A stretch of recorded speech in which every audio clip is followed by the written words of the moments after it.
Okay, now I'm going to walk through a couple quick examples of how you may use some of the new features we designed into the Force 1.0 in a real-life application. Now for this example, let's walk through the time at which the reception hour begins at a wedding through the first dance, and we'll call it at that for now.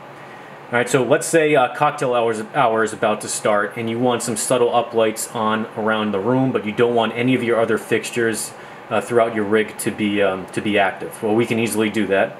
We can call up a static scene that just activates your uplights and sets them to a particular color. In this case, I have my two uplights illuminating my two totems here, set to a subtle blue color.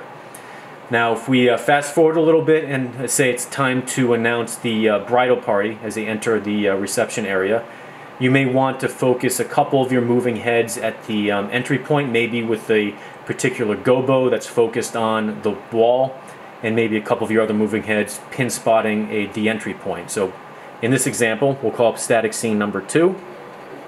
And you'll notice I have my two intimidator spots focused on the back wall with a particular gobo, and my other two moving heads and my truss there, pin spotting the entry point of the reception area. All right, now, as everyone starts to take their seat, you may want to turn off the rest of your rig and just go back to your uplights that you had previously.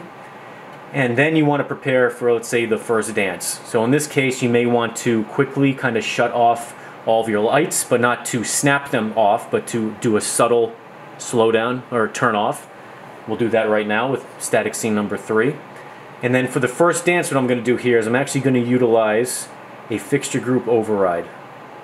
Alright, so now I have my two intimidator spots set to fixture group number 1. And what I'm going to do here is I'm going to set that fixture group to attribute bank number 1, and for that attribute bank I have those two moving heads focused on a mirror ball. Alright, now you may not use a mirror ball at an actual wedding for a first dance. The photographer may hate you with all the little white dots everywhere, but this is just an example. Alright, so let's say your first dance is about to start, and boom, right now I got my two intimidator spots focused on that mirror ball and no other light in my rig is on. And let's say the music is going along and you want to create a little bit more ambiance here. Well, we can turn on some subtle movement. Right now, scene 3 is a blackout scene. But let's say you want to turn some of your other lights on to a particular color that complements the white. Maybe some color theme that the actual bride selected. Well, let's call up that. And now we have a magenta and pinkish color activating throughout the room with some subtle movement with your other moving heads on your rig.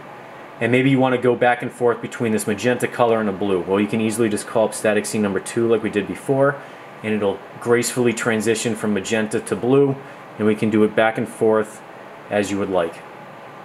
Alright, now as the first dance starts to wind down, you may want to deactivate these other colors gracefully, and then what we can do is go back to the fixture group overrides, and once the first dance is concluded, you can turn off the assignment of fixture group 1 to attribute bank number 1. Alright, it's as easy as that. So, I mean, this is just one quick example. Obviously, the opportunities here are endless. You can really take advantage of all these as you need to. But this is hopefully just give you a quick example how some of these new features can be utilized in a real-life application.